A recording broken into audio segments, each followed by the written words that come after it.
కావలి area వైద్యశాలలో నర్సుల నిర్లక్ష్యం వెలుగు చూసింది. ఏకంగా పురిటి బిడ్డనే వేరే తల్లి వద్దకు చేర్చి వారి విధులు ఏ విధంగా చేస్తున్నారో మరోమారు బయటపెట్టారు. పాతకడపాలెం చెందిన సుప్రజ అనే మహిళ కావలి ఏరియా వైద్యశాలకు ప్రసవానికి వచ్చారు. ఆమెకు మగబిడ్డ.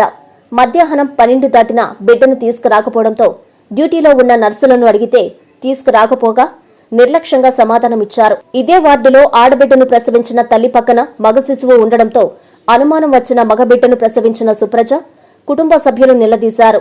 మా బిడ్డను అమ్ముకున్నారా అంటూ వారిపై మండిపడ్డారు. తప్పు జరిగిందంటూ హడావిడిగా మగబిడ్డను తల్లి సుప్రజకు అప్పజెప్పారు. దీంతో అక్కడే ఉన్న వైద్యులను నిలదీశారు. తాము గుర్తించకపోతే మా బిడ్డ పరిస్థితి ఏంటంటూ ఆగ్రహం వ్యక్తం చేశారు. డ్యూటీలో ఉన్న నర్సులు సోని, నిరోషాలను మందలించారు.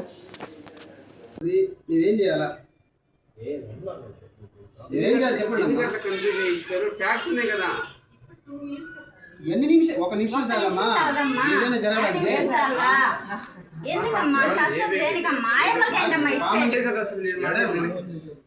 మా మదర్ ఏడే ఉంది, నుంచి ఏడే కూర్చోండి. అక్కడే కూర్చొని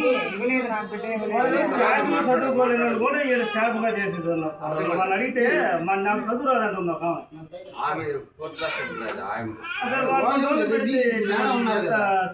చెప్పాలి కదా కాబట్టి వాళ్ళకి చదువు వాళ్ళకి చదువుకు పని ఉంది.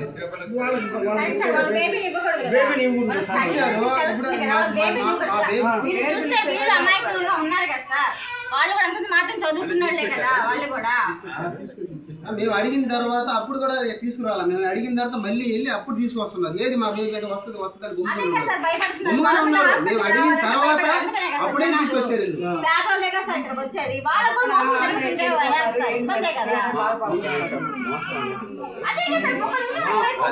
మోసం అనేది ఉండదు. బేసిక్ ఏంటంటే 16 మంది బేబీస్ నేను చెప్పేసి 16 మంది బేబీస్ 16 మంది బేబీస్ది వాళ్ళకంతా ట్రీట్మెంట్ కంప్లీట్ గ్యారెంటీ చెప్పలేను అన్నాడు డాక్టర్. అసీలా పెట్టాలన్నాడు, పిల్లకాయలు లేకుండా చేయను అన్నాడు. సరే అని మేము దానికి ఒప్పుకొని ఆపరేషన్ ఆపేసాము పిల్లకాయలు లేకుండా. ఇప్పుడు ఆ పెట్టినా మీరు ఏదైతే ఎవరికి ఇచ్చేసారు, ఇప్పుడు మేమేం చేయాలా? అంటే పిల్లలు లేకుండా మీరు అడిగారా? పిల్లలు లేకుండా అడిగాను. ఏమన్నారు? పిల్లాడికి గ్యారెంటీ చెప్పలేము, పిల్లోడికి పిలిచి వస్తుంది అని చెప్పాడు సార్. తల్లికా? పిల్లాడికి ఏది పిల్లలు లేకుండా ఆపరేషన్ చేస్తే పిల్లోడికి వస్తుందా? బాగలేదు, ఎంత బాగలేదు అన్నట్లే. అదే దాన్ని అందుకనే డౌట్ వచ్చి అడుగుతుంటే కాదు. వాళ్ళు అనేది ఏంటంటే పిల్లడికి బాగుండదు, ఇది బాగలేదు, ఆపరేషన్ చేస్తే మళ్ళీ ఇబ్బంది పడతారు కదా. బిడ్డ బాగలేదు కాబట్టి తర్వాత చూసి చేసుకోవాలి. శిశువుల వాటిలో అడిగి మరి జరిగింది ఏంటంటే ఇప్పుడు ఏమైందని అడిగా చెప్పదు. ఏమైంది? బేబీ బాగుంటే చేస్తారు. బేబీ ఇప్పుడు ఏమైపోయింది అన్నది. ఇప్పుడు ఏమైందంటే ఏమైపోయిందంటే మా బిడ్డలు తెచ్చిస్తావు నువ్వు, మేము అందులో మా అబ్బాయి ఆడుండి మాట్లాడినాడు. సరే మా బేబీని తెచ్చి ఏడున్నది అని అడిగితే అప్పుడు పరిగెత్తుతుంది, ఆయమ్మ పంపించింది.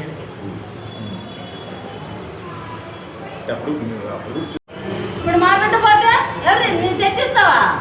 ఇప్పుడు నీవెందుకు కూడా వస్తావు ముందు? మాది పాతగడపాలి. పాతగడపాలి అంటే వెళ్ళి మొన్న వచ్చి చేర్చారండి.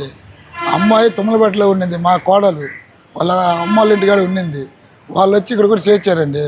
చేర్చారేకి మేము వచ్చి ఆపరేషన్కి వెళ్ళిపోయిందండి. ఆపరేషన్ వెళ్ళిపోయారే మేము వచ్చి డాక్టర్ వచ్చాడు.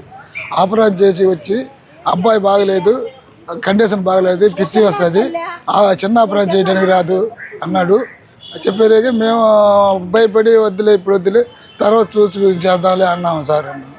అంటే మళ్ళీ మరుసటి రోజు వచ్చి అబ్బాయిని ఆ నైట్ ఇచ్చేసారు. అబ్బాయిని ఇచ్చేసి మా రూమ్లో పెట్టుకున్నాము. పెట్టుకుని తెల్లారి పొద్దున్నే మళ్ళీ తీసుకుపోయారండి. తీసుకుపోయి 12 గంటల దాకా ఇవ్వలేదు. 12 గంటలు ఇవ్వలేదు. తీసుకుపోయిన అమ్మాయి ఆడ ఉంది. ఇవ్వకపోతే మా పక్కన ఉంటే ఆడవాళ్ళు ఆడపిల్ల పుట్టిన అమ్మాయి వాళ్ళు ఉన్నారు, వాళ్ళకి ఇచ్చేసి ఉన్నారు మా అబ్బాయిని. వాళ్ళకి ఇచ్చేసి ఉంటే మేము మా దగ్గర వచ్చి మేము చూసేరేకి ఏంది మన అబ్బాయి లాగా ఉన్నాడు, మన పేర్లు ఉంది చేత మీద రాసి అడ్రస్ ఉందని చూసేరేకి అక్కడ పోయి అడిగాము ఏది మా అబ్బాయి ఏది అని అడిగితే వాళ్ళు మళ్ళీ రిటర్న్ వాళ్ళ దగ్గర వచ్చి తీసుకొచ్చి అప్పుడు మేము తప్పు అయిపోయింది గిప్పు అయిపోయింది అంటున్నారు. మేము వదలలేదు సార్, వదలకుండా ఇది అది అడుగుతూ ఉంటే వాళ్ళు డాక్టర్ వచ్చి సమాధానం చెప్పి మీ పిల్లాన్ని ఏదో తీరుగా మీరు రక్షించే బాధ్యత మాది అని సమాధానం చెప్తున్నారు సార్. అందుకని మేము ఊరుకోలే, ఇప్పుడు కూడా ఊరుకోలే. ఒకసారి పెట్టుకోండి కేసు అన్నాడు. నేను కేసు పెట్టి వాడిని ఫోటో లాక్కుని కేసు పెట్టి వస్తుంటే మళ్ళీ నన్ను వచ్చి పట్టుకున్నారు. వద్దులే మేము సరి చేస్తాంలే, ఏదో తీరిక చేస్తాంలే అని చెప్తూ ఉన్నారు సార్. ఇప్పుడు కూడా ఇవ్వలేదు సార్, రూమ్లో పెట్టుకొని రూమ్లోని అబ్బాయిని కూడా ఇవ్వలేదు అని చెప్తే ఇవ్వలేదు సార్. ఇక్కడ కోడల పేరు ఏందా? సుప్రజ కోడల పేరు, కొడుకు పేరు శ్రీనివాసులు. డాక్టర్ పేరు ఏమన్నా తెలుసా? డాక్టర్ పేరు తెలదండి. ఆ ఫోటో మీరు చూపించే ఫోటోలో ఉంది. A new dawn rises in Stonehouse Spade, where dreams take flight and learning finds purpose. Born from the vision of our directors to create a stress-free learning environment where every child grows with confidence, joy and curiosity. A strong IIT and NEET foundation with AI, coding and robotics program, nurturing innovators for tomorrow. A holistic development with discipline, creativity, leadership, an education that shapes character beyond textbooks, an environment where learning is joyful, teachers are mentors, and every student's journey is stress-free. Viswasai Group of Schools, educating future-ready minds through stress-free education. Now open at Stonehouse Spade, playgroup to grade 7. A vision of stress-free education from the directors of Viswasai.